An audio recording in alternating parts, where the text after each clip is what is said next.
एक छोटे से गांव में, जो घने जंगलों और प्राचीन मंदिरों से घिरा हुआ था, एक रहस्यमयी कथा प्रचलित थी। गांव के लोग कहते थे कि मंदिर के पीछे स्थित कुएं में कोई अदृश्य शक्ति बसती है। दिन में वह साधारण दिखता, लेकिन रात होते ही वहां से अजीबोगरीब आवाजें आने लगतीं। कभी घंटियों की, कभी किसी के विलाप की। जो भी उस कुएं के पास रात में गया, वह या तो लौटा नहीं, या फिर ऐसा लौटा कि जीवन भर कुछ बोल न सका। इस गांव में एक युवा पंडित, आदित्य, अपने पिता की मृत्यु के बाद मंदिर की पूजा पाठ संभालने लगा। वह शिक्षित था और अंधविश्वासों में यकीन नहीं करता था। उसने तय किया कि वह इस रहस्य से पर्दा उठाएगा। एक रात जब पूरा गांव गहरी नींद में था, आदित्य दीपक लेकर कुएं की ओर बढ़ा।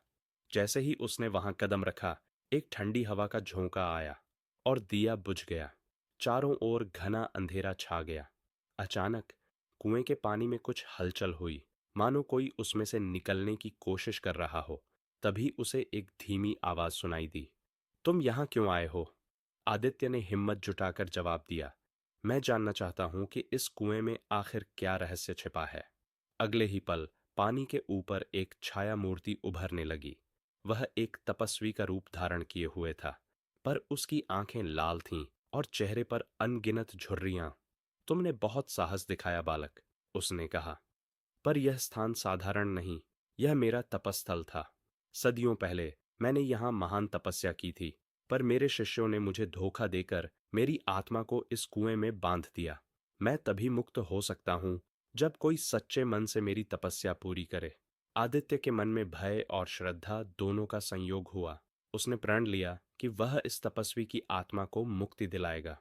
अगले कुछ दिनों तक वह लगातार जप और हवन करता रहा। गांव वाले यह देखकर चकित थे, लेकिन किसी ने भी उसे रोकने की हिम्मत नहीं की। अंततः पूर्णिमा की रात, जब आदित्य अंतिम मंत्रोच्चार कर रहा था, तो अचानक हवा तेज चलने लगी। मंदिर की घंटियां अपने आप बज उठीं और कुएं से एक प्रकाश फूटा। वह तपस्वी प्रकट हुआ, पर इस बार उसका चेहरा शांत और प्रसन्न था। तुमने मुझे मुक्त कर दिया, बालक, कहते हुए वह प्रकाश में विलीन हो गया। उस दिन के बाद से उस कुएं से कभी कोई अजीब आवाज नहीं आई। गांव के लोग आदित्य की श्रद्धा और साहस की कहानी आने वाली पीढ़ियों को सुनाने लगे, और वह मंदिर पुनः एक पवित्र स्थान बन गया, जहां केवल श्रद्धा और विश्वास की गूंज सुनाई देती थी।